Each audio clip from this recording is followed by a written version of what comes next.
चिनिया कम्पनीले बनाउँदै नेपालको दोस्रो सिग्नेचर ब्रिज 3 वर्षभित्र निर्माण सम्पन्न गर्ने गरी सम्झौता। दर्शकबिन नमस्कार, म अस्मिता गेवाली। आजको भिडियोमा दोस्रो सिग्नेचर ब्रिज बुटोलमा बन्दै गरेको विषयमा चर्चा गर्नेछौँ। तपाईँ यति बेला हेर्दै हुनुहुन्छ नयाँ धार खबर। हाम्रो भिडियो मन परे लाइक, कमेन्ट र सब्स्क्राइब गर्न नभुल्नुहोला। अब लागौँ आजको विषयवस्तुतर्फ।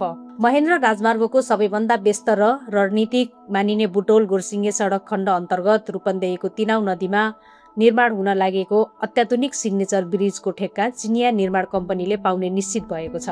नेपाल सरकारको सडक विभाग अन्तर्गत वैदेशिक सहायता महाशाखाले आह्वान गरेको अन्तर्राष्ट्रिय बोलपत्र ग्लोबल टेन्डरमा 6वटै प्रस्तावक चिनिया कम्पनी र तिनका संयुक्त उपक्रम जेभी मात्रै परेपछि यो बहुप्रतीक्षित आयोजनाको निर्माण जिम्मा चिनिया पक्षकै पोल्टामा जाने भएको हो।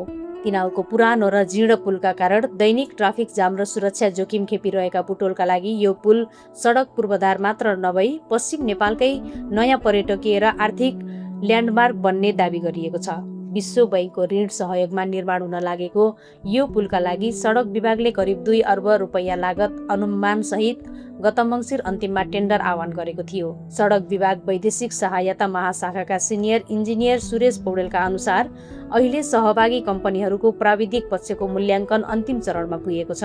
सहभागी सबै 6वटा कम्पनी चिनिया भएकाले निर्माणको जिम्मा चिनिया पक्षकै हातमा जाने देखिएको हो, पौडेलले भने। अब केही दिनभित्र प्राविधिक मूल्याङ्कन प्रतिवेदन स्वीकृतिका लागि विश्व बैंक पठाइनेछ।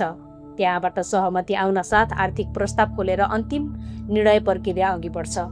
सम्पूर्ण कानुनी र प्रशासनिक प्रक्रिया पूरा हुन अझै करिब 3 महिना लाग्ने अनुमान आयोजनाको छ।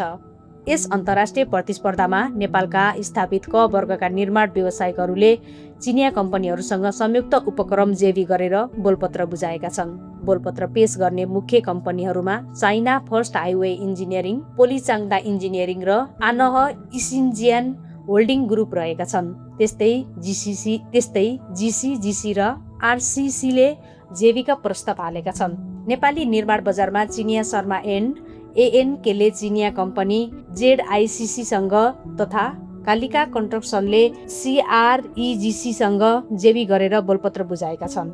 ठूला र जटिल प्रकृतिका पूर्वाधार निर्माणमा नेपाली कम्पनीहरूले एकल प्राविधिक क्षमता नपुग्ने भएपछि उनीहरूले चिनिया कम्पनीको बैशाखी टेक्नु परेको सडक विभागकै अधिकारीहरू स्वीकार गर्छन्। यद्यपि यो साझेदारीले नेपाली इन्जिनियर र कामदारहरूलाई अत्याधुनिक सिग्नेचर ब्रिजको प्रविधि सिक्ने अवसर भने दिनेछ।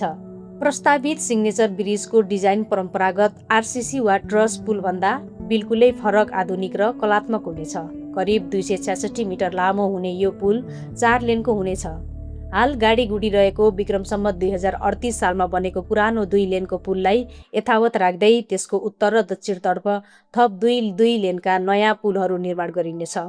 निर्माण सम्पन्न भएपछि तिनाउ नदीमा कुल 6 लेनको पुल उपलब्ध हुनेछ, जसले आगामी आधा शताब्दीको सवारी चापलाई सहजै धान्न सक्नेछ। इन्जिनियर सुरेश पौडेलका अनुसार ठेक्का सम्झौता भएपछि निर्माण कम्पनीलाई पुलको विस्तृत डिजाइन तयार गर्न 7 महिनाको समय दिइनेछ।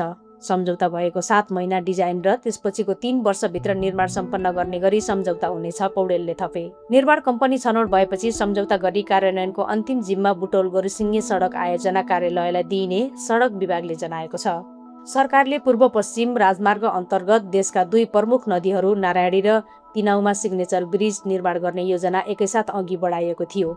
नारायणी नदीमा तुदी कन्स्ट्रक्सन प्रणालीले 1 अर्ब 68 करोड 76 लाख रुपैयाँमा ठेक्का सम्झौता गरी निर्माण कार्य सुरु गरिसकेको छ भने तिनाउको प्रक्रिया प्राविधिक मूल्याङ्कनमै अड्किएको छ।